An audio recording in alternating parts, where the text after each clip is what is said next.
عمر فاروق رضی اللہ عنہ ارشاد فرماتے ہیں کہ اللہ تعالیٰ نے حضرت سیدنا موسیٰ کلیم اللہ سے فرمایا، میں نے امت محمد کو 2 نور عطا کیے ہیں تاکہ وہ 2 اندھیروں کے ضرر یعنی نقصان سے محفوظ رہیں۔ حضرت سیدنا موسیٰ کلیم اللہ نے اللہ تعالیٰ سے عرض کی کہ یا الہی وہ 2 نور کون کون سے ہیں؟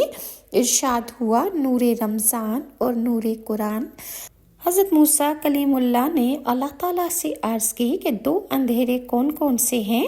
تو اللہ تعالیٰ نے فرمایا، ایک قبر کا اور دوسرا قیامت کا۔ اور رسول اللہ صلی اللہ علیہ وآلہ وسلم کا فرمان ہے کہ روزہ اور قرآن بندے کے لیے قیامت کے دن شفاعت کریں گے۔ روزہ عرض کرے گا کہ اے رب کریم، میں نے کھانے اور خواہشوں سے دن میں اسے روک دیا، میری شفاعت اس کے